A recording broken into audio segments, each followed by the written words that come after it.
This might be the one that gets me kicked off this platform. So I'm going to be graphic. It is what it is. Let's talk. Because this week something happened that took us about 400 years to get to.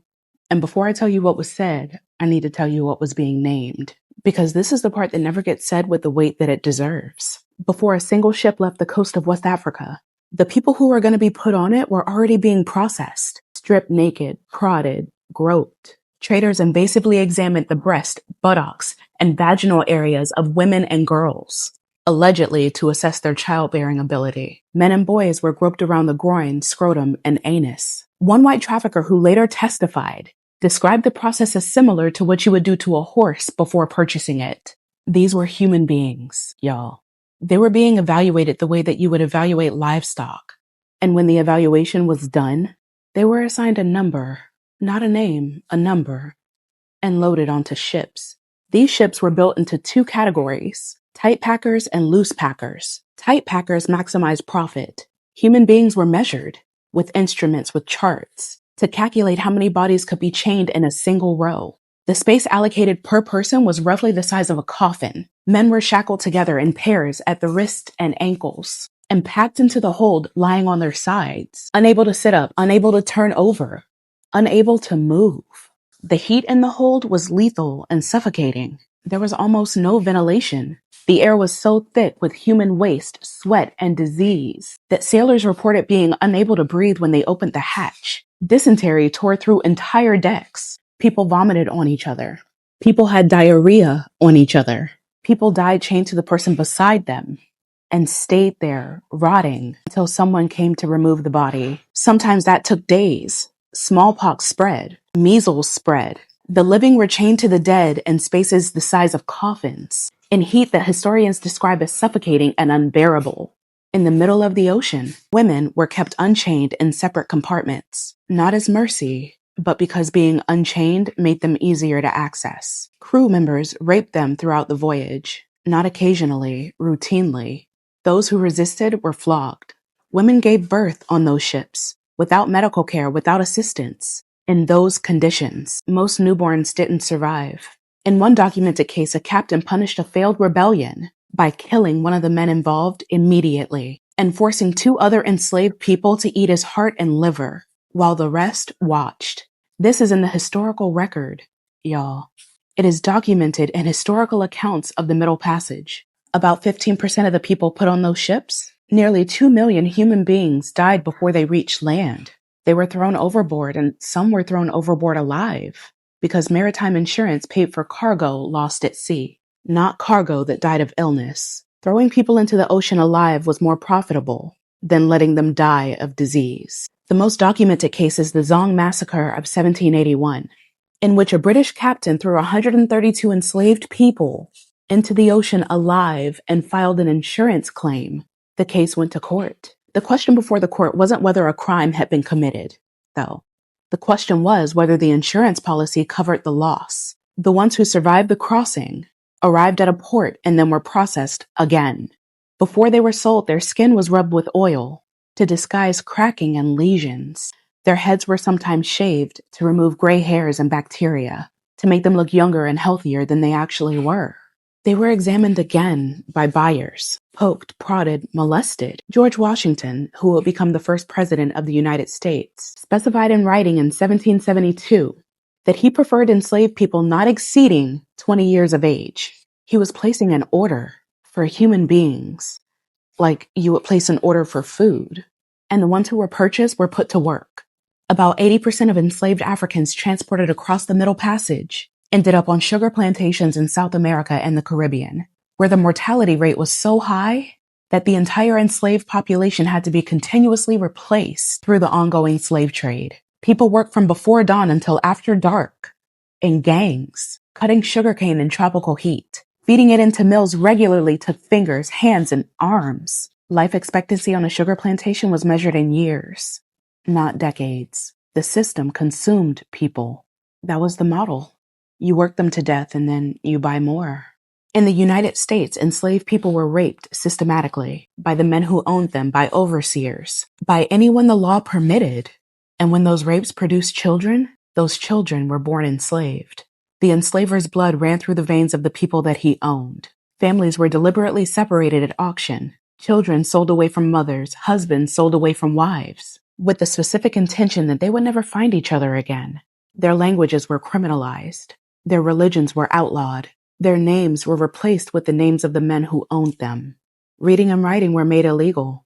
The systematic destruction of identity, culture, language, family, and humanity was not incidental to the system. It was the system.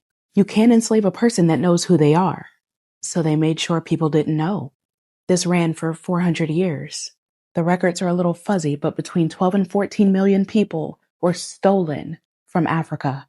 Nearly 2 million died on the crossing. Tens of millions more were born into slavery in the Americas. The wealth generated by their labor built banking systems, the insurance industries, the textile industries, and the national economies of Britain, Spain, France, Portugal, the Netherlands, and the United States. That wealth was inherited, it was compounded. It is still here. When Britain abolished slavery in 1833, the government paid £20 million in compensation, equivalent to about £2 billion today. That money went to the enslavers, not to the enslaved. British taxpayers were paying off that debt until 2015. Lloyd's of London, which insured slave ships throughout the trade, they formally acknowledged the history and apologized for it. But the wealth didn't disappear. It compounded.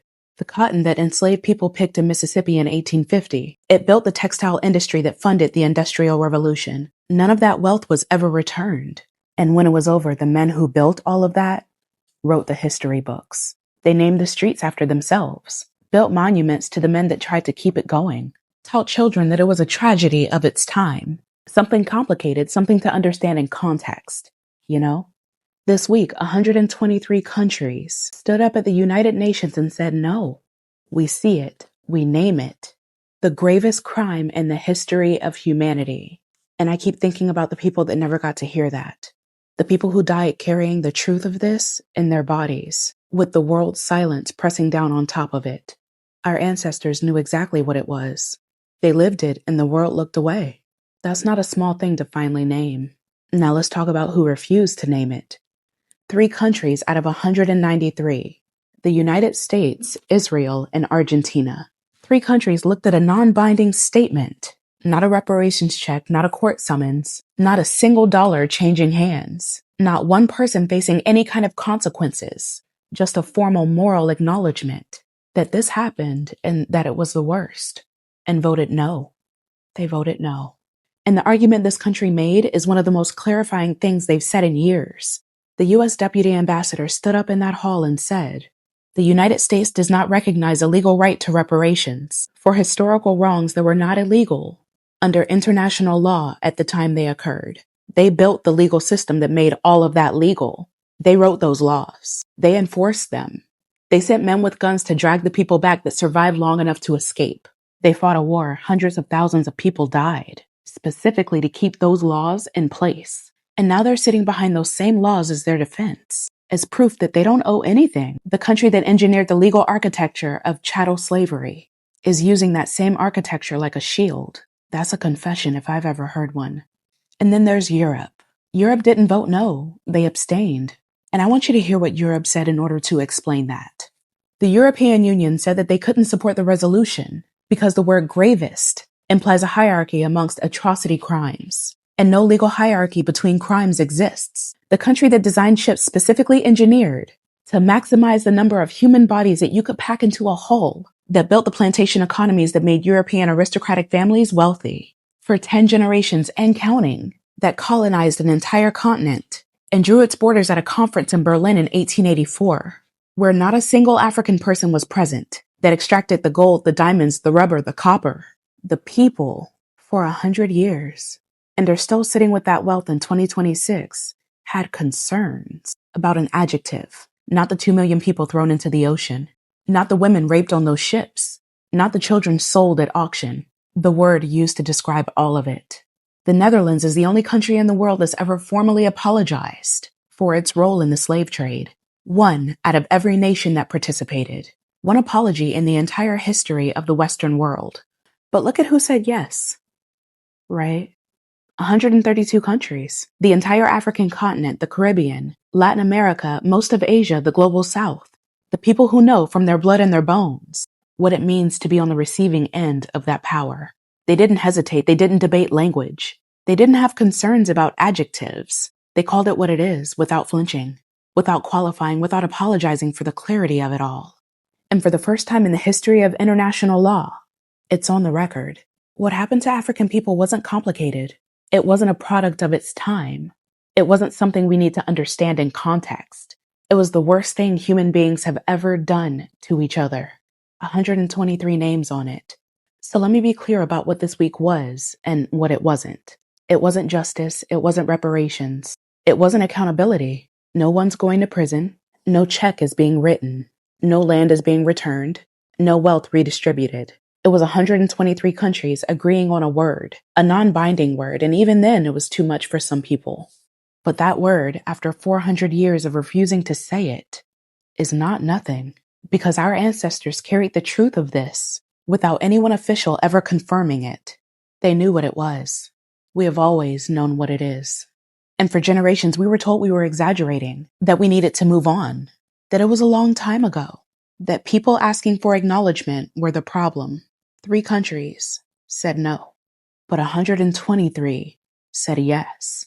And the people who built this world on the bodies of our ancestors, who designed ships to fit more of them in, who rubbed oil on their skin to hide the damage before putting them on the auction block, who bred them like livestock and sold their children and raped their daughters, and then wrote history books calling it complicated, spent 400 years trying to make us forget that we were worth fighting for.